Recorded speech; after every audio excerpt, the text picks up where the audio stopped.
I can tell when you're looking at trades from a short-term perspective, and then when you're talking about a long-term perspective. When you have a thesis like this, is it's not going to play. Maybe it's not going to play out today or the rest of the week, or maybe a week or 2 months. How do you trade that? How do you keep an eye on it? You could put a small position on, and sometimes what I do is I put a small position on just to keep my eye on it. I use this in my trading. It's like, oh, I'm going to watch that. So I'll put a small position on, position that's really meaningless in my big scheme of my account, like percentages of my account, just keeping it really small. I think it's a good idea. Like, even if you have a really small account, you could just buy an odd lot, like a small amount of shares or short an odd lot or something like that, and it just keeps an eye on it. It's something, oh, if it moved 10% against me, it's not going to move the needle or anything like that, but allows you to keep your eye on it.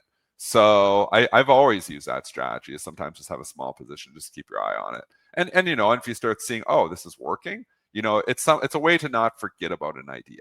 So I've often used that strategy, and I did take a little small short Mastercard for that reason, like keeping my eye on it. And then if it starts to work, and you're like, oh, people are catching on to this, maybe there's something there. I want you to give me the technicals on Mastercard and Visa, because these two stocks have been two of the best stocks in the last 20 years. So take off the short term, trading glasses here just for a second, and just look long term on these companies here. So we're just breaking it down. We're doing a little bit more longer term stuff. First, before Okay. Joel does the technical, I'll just give you the fundamentals. So MasterCard, which, at one point in time, it's always trade expensive. It's still trading 35 times forward earnings. So this stock is expensive.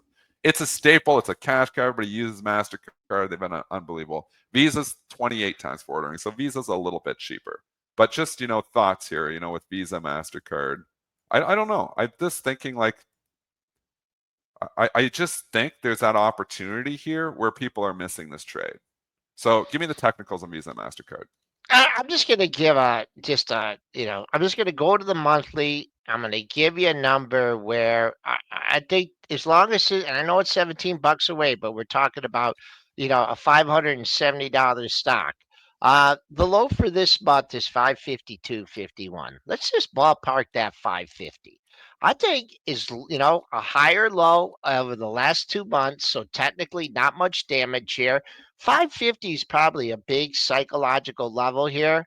So right now, I think Bulls are still in control until you breach that 550, where and I'm not just talking a spike down to 545 and back up. I'm talking like instead of it being bid there, offered there was sustained closest. So I think if you're a long-term shareholder, that's what you're looking at in MasterCard. If you want to boil it down a little bit more, I mean, it's got to get back half of this move. It's got to get back over these two highs. It's got to fill the gap in the short term, and I think that will lead to the monthly candle. For Visa, same thing. Two higher lows on the monthly. You're looking at a monthly low at for this month at 345. $12 away from that. If you're leaning on a short, you got sellers are lining up at 360 here, at least in the last two sessions. So that's what I'm looking at long term and short term. You did get a red candle here in Visa in March, and you got more of a red candle in April, but we all know what went on in April. So let the daily action play out, move into the weekly, then the monthly.